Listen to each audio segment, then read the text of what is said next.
The world is fast evolving, with businesses now disrupting and that becoming the new normal.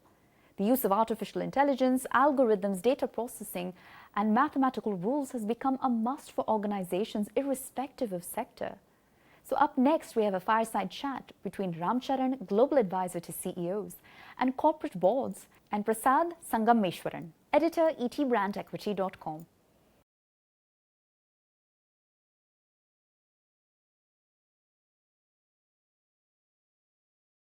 Here is the session that we've all been waiting for. If there was a university for CEOs, then this would be the Dronacharya. For our viewers from all over the world, Dronacharya has been the guru for rulers in ancient India. And who better a guru in current times than Dr. Ram Charan, who has the years of CEOs from across the world. So without any further ado, here we go. Ram, what's the arsenal that CEOs need to have in their armory during current times? The most important part for the CEOs is to have the courage and resilience, because the uncertainty continues to increase. What is causing the uncertainty? One is the tensions across the globe as an economic war, technology war, America, China, India, China. Second is the advent of technology, of algorithms, changing all kinds of industries.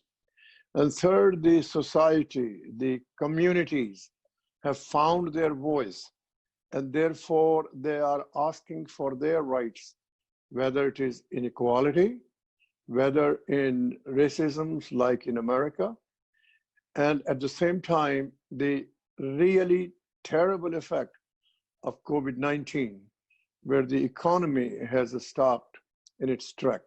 So resilience, courage, and solving complexity to focus. And they should see that there is a future here that is being created, will be created.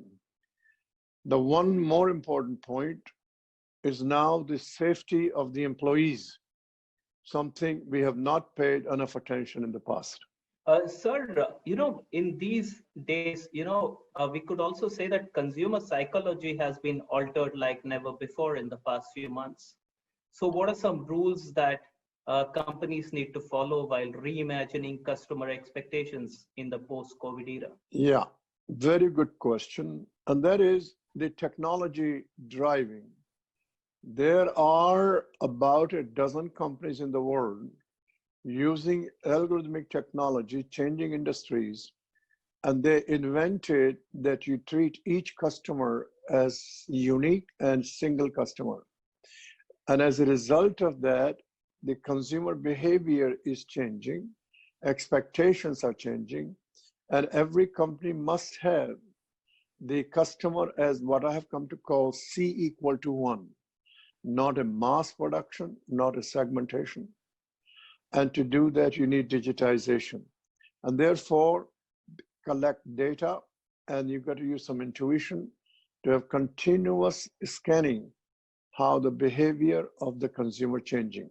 If you are B2B, you must not say to yourself, we cannot talk to the consumer. You regard your immediate buyer as a customer, that's fine. But you need to connect directly to the end user and know what that behavioral change is. Sir, when we speak about, C=1 at the customer end, at the company's end, we hear a lot that a lot of companies are now moving from a quarter-on-quarter focus to even a day-on-day focus. So while this might sound very detrimental or very short-term, how could companies actually use this approach to their advantage? Yeah, the key point here is that to be able to have C=1, you have to connect customer digitally. Digitally moves with the speed of a computer, even of a light, you could say.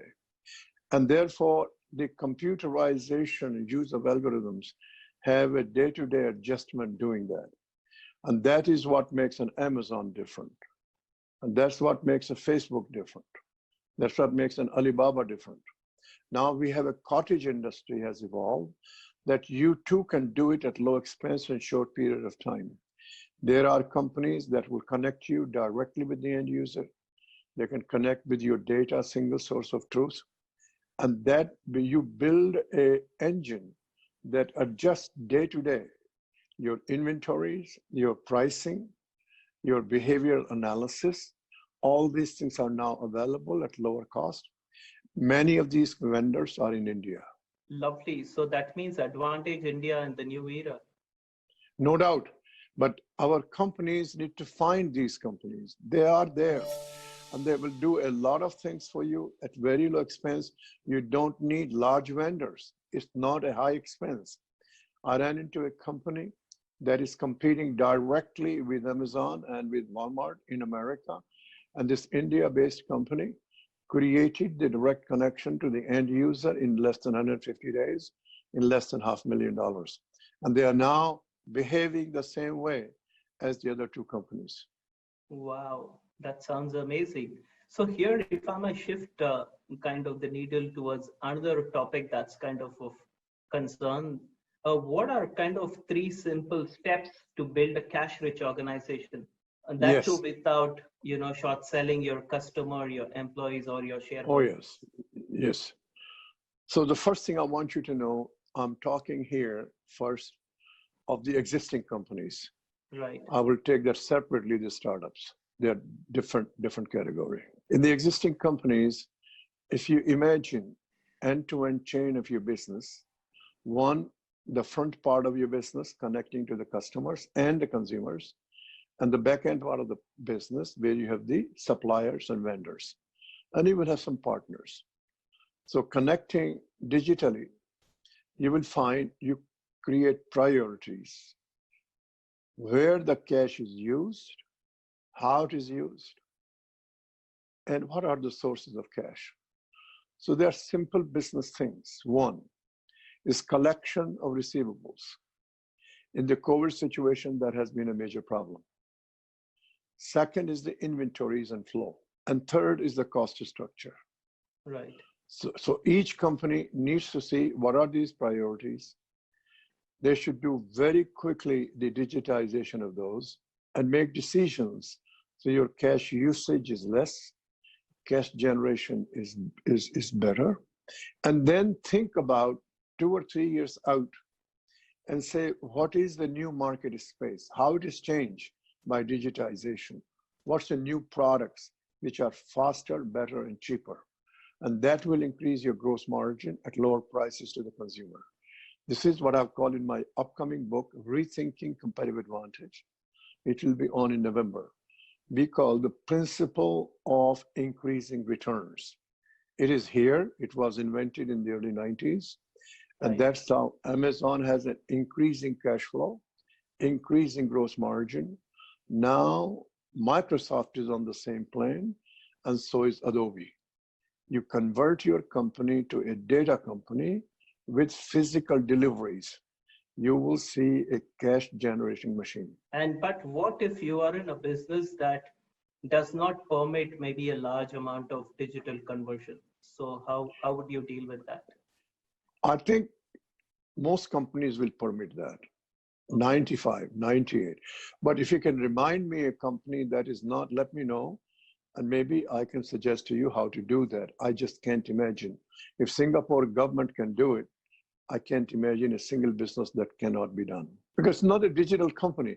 First and foremost, you connect digitally your customers and your end user. Start there. All the algorithms, all these things exist today. They've been done now for 25 years. And India has the people who could do that. I can give names of these companies. So this would also essentially require a dismantling of existing structures, right? Yeah, it's a social change. First, people's mindset, open the door of their minds. They need to learn these things, that what is an algorithm? What does it do? An algorithm is not a rocket science. It's invented in the 11th century by an Iranian. And it is describing in how you make decisions in mathematical terms. Is exactly that. And the So vendors are cheap. are we saying that, to build a lasting cash pool in your company or to, create more cash pools actually starts with cleaning up the mindset in the first place, right? And they need to learn what it is. Right. They can spend 2 days, get one of the vendors to teach you. And, we've also seen that, the level of confidence in management teams is kind of at an all-time probably low. What would be your advice in current times to, Yeah, the confidence, why it is low. right? Largely, the economy is dead in its track by COVID. And so people searching what to do. They got to get the courage. And then the top has to be a team and say, okay, let's define our immediate problems first. Most companies have the cash problems. In the cash problems, you start first collections, Right. and second, where your inventory is. And third, you see, is your product going to be the right product going forward, or your service going to be the right? What is happening in 95% of the cases in the world, they were not connected to the customer. 5% who were, they've done a great job. They're getting the cash. They're moving forward. So in America, we have Domino's Pizza, and it's done fabulous. It's connected. Whereas the other pizza chains have not really done that before. So I am saying it's not late. Either you borrow money or you collect your collections and put the connection with the customer as soon as possible. It can be done in 5 months in less than $500,000. And we have Indian companies who can do that. What should be the mindset of a board in a post-COVID era? Right now, the board should be very supportive of management.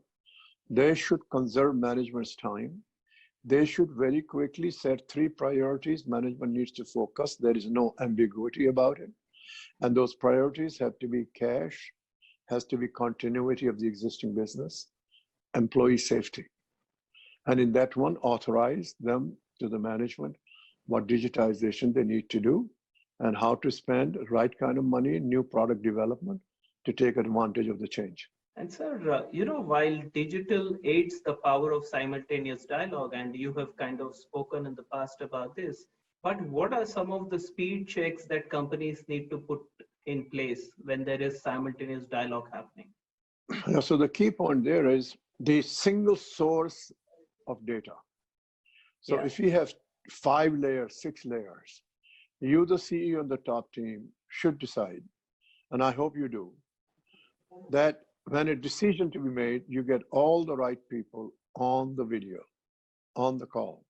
Right. And you break those social barriers and you search, invite those people to have a conversation who have the data, who have the right source of data. And this way, start breaking barriers. You should plan that you should not have 10 layers. Would you believe there are companies with 10 layers? They will not create speed. Simultaneous conversation will help you get some speed, but go from 10 layers to 5. You cannot do that without digitization.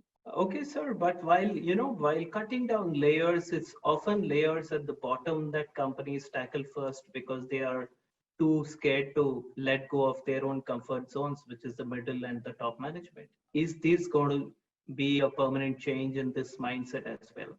So you got to, in doing the layers, there is a very simple rule. First, you map your cardinal decisions for the business. Right. Pricing is a cardinal decision. Setting the production levels, if you are a production company, is a cardinal decision. Right. So there will be about 24 such decisions that determine the destiny of the company. True. Map those, and then do your organization structure. Yeah. Put the KPIs, assign the people, and then you take it out and say, almost all these decisions are team decisions, cross-functional decisions. Right. So you organize them by teams. So we have a company in America, old company, 100-year-old. They did that. They got now 3 layers out of 8. Yeah. And it's a daily adjustment, daily, because all digitized. There's an Indian who had 96 engineers, Over a 3-year period, he did that. One of the Wow. largest famous companies. So the management has to be positive. It's an opportunity. It's not a defensive. We will have $30 trillion of new economy in the world. True. India will have minimum $3 trillion of new economy in the next 5 years. Minimum. It's going to happen. 3% per annum new GDP. Everybody agrees post-COVID. Mr. Modi announced 5 trillion economy in 4 years. People don't believe it. I can take you through how it can happen. This was my way of thinking before the COVID. COVID has delayed it. So it will be delayed by 2 years. Yeah, sir. For the benefit of our viewers, could you take us through how it can happen? Yeah, post-COVID, you got to start Yeah. the Yeah. meter. After that, things come True. back, then you go from there.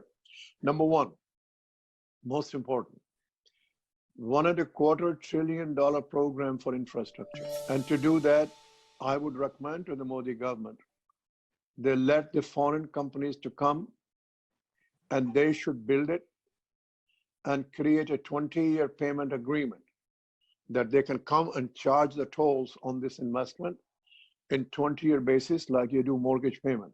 True. So the foreign exchange burden will be very low. True. A $1.25 trillion infrastructure has a multiplier effect, and that will create a GDP of minimum 3 trillion. We know that, China has shown that, America showed that in the middle 50s. It's not a rocket science. And we're going to build airports, we need, most importantly, the roads and things of that kind. We have destroyed the telecom industry. The government has to come to terms that nobody is going to come to India if they cannot earn cost of capital. We should not be guided because the private equity people coming here and they're taking our companies, rightly so, investing them. That's good. We got to build things. We Right. want the people to come to build. I've said earlier in ET, without the FDI, no country ever benefited, including America. Our FDI is very low. Mukesh Ambani got FDI, good news. We got to do more, not just Mr. Ambani. So that's one. Number Yeah. two, that we should create new, simple old industries. Take bicycles. Why are we not the world's largest bicycle producers? Be the largest producers of scooters. Yeah. Why is it China? It's not a high technology, but we need to do the analysis that the Chinese competitive advantage is highly conditioned by tariffs, by barriers, by currency. Are they really competitive? Pots and pans, the diaries, all these things we can manufacture and export better, high quality. So there are a number of ways to do that. And we got to focus on these things. High quality, lower price, world competitive. There's a lot more to be done. We can create a chip manufacturing, go right to 3 nanometers. Right now, 7 nanometers, Intel is struggling. We can do that for $10 billion with the joint venture with the Taiwanese TSMC. Apart from this, you also spoke about, the new economy, which is going to be critical in adding to the GDP. And you also said that you would come to the startups later in the course of our discussion. So what would be a few things that you think startups should do in these critical times? Yeah, startups. Number one, remain with the basics. And the basics are be honest about proof of concept. Which is where most of them lose the plot, probably. Okay, so there's no other way, proof of concept. Then your issue is scaling up. Scaling up, many try to do themselves. It's difficult.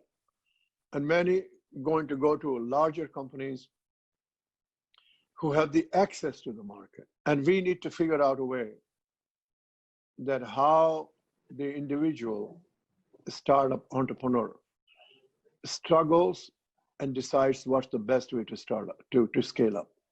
Do not hesitate to go to the larger companies. They don't have to be the largest because they need the access to the market. And I mean global access, not just India. In this day and age, through the online, you have access to the global market. And there are plenty of examples that you can see from Poland, from America, from China, and from India. Sir, there is a growing belief that, if the past was about disruption, in the era of disruption, it has to be more of collaboration going forward. What would be your thoughts on the same? Yeah, this is something already shown in the American scene. In creating of vaccines, it has been a breaking the silos among companies in the industry. What they used to do in 5 to 7 years, they're doing now 5 to 7 months. That is going to happen. And that collaboration is necessary. Why? Because in the case of vaccines, it is the sharing of data. Now, it has begun with Bill Gates in the Gates Foundation almost 5 years ago. Right. When he began to do these things like malaria and so on, he came to realize that sharing of data among scientists was a key that will cut the cycle time. True. Now, sharing has been going on for 100 years. It's True. not new.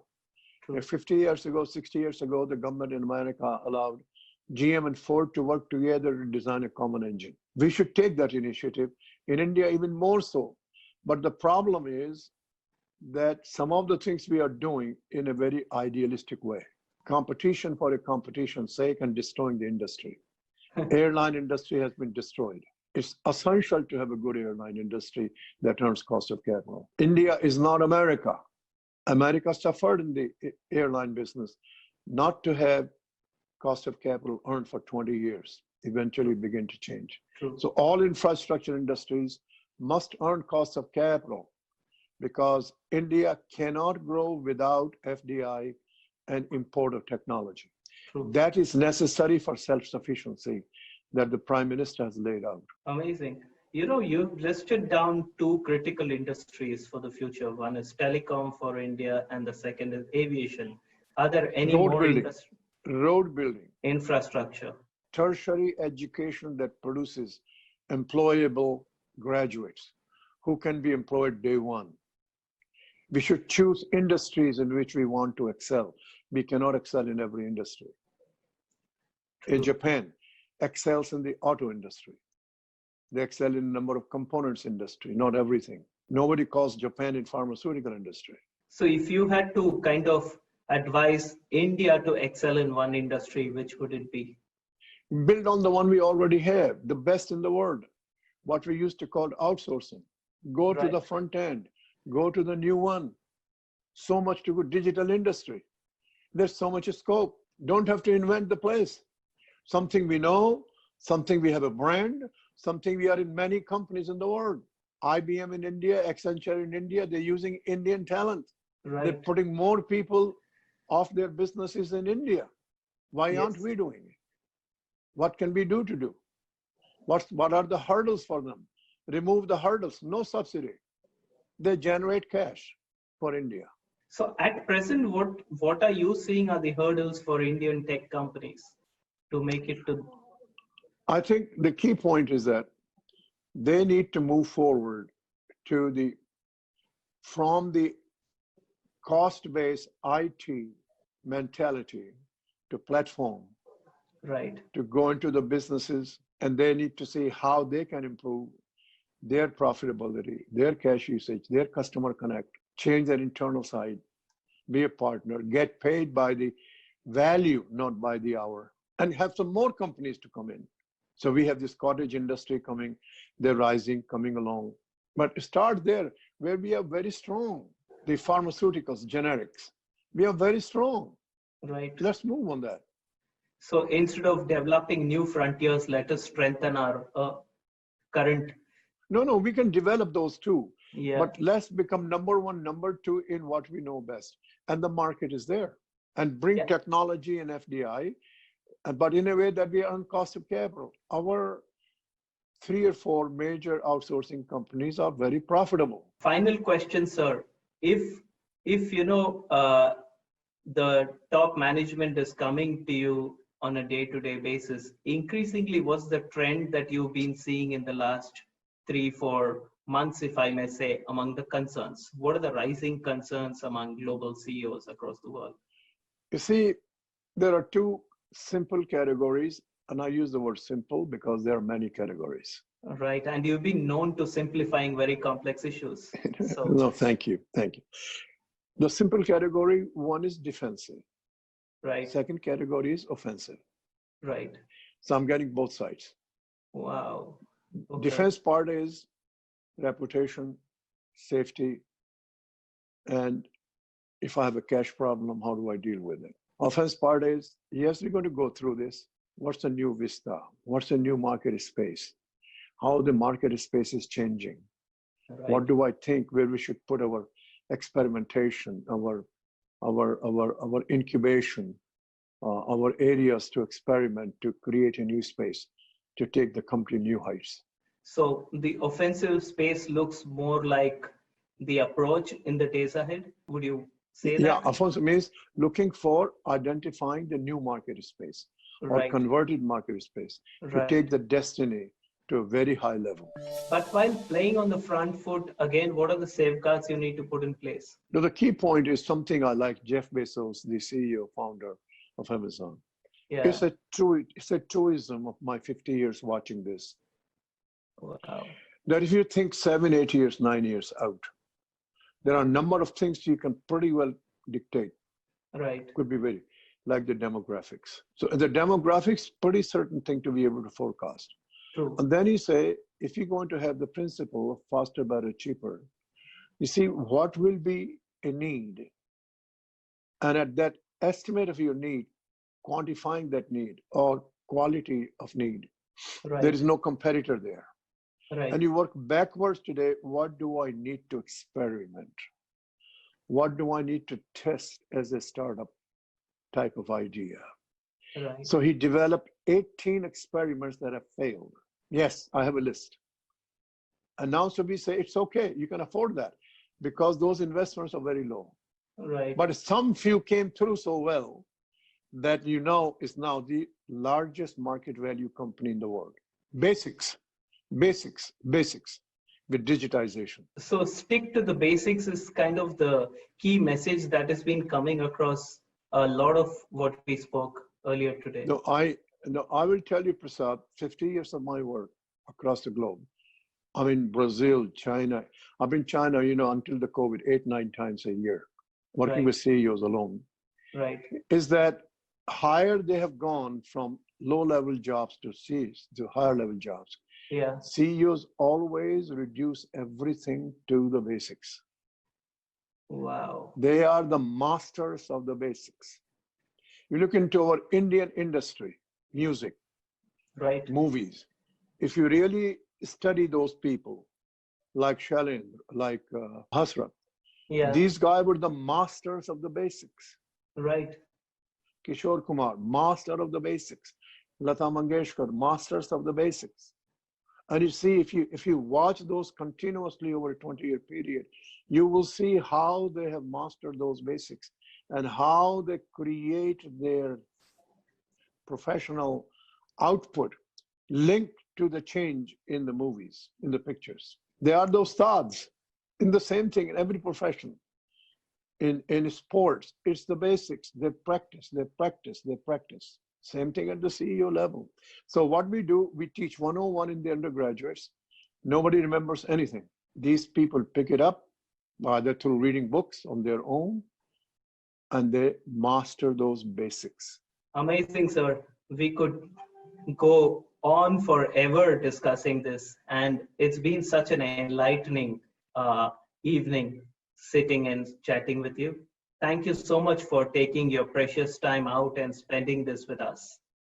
No, And I'm very delighted. I'm honored to do this. Remember, it's my country. I was Yes, of born course. there, yes, of and course. my values came from that little city where we didn't have many things. We had values. Amazing, sir. Thank you so much for your time.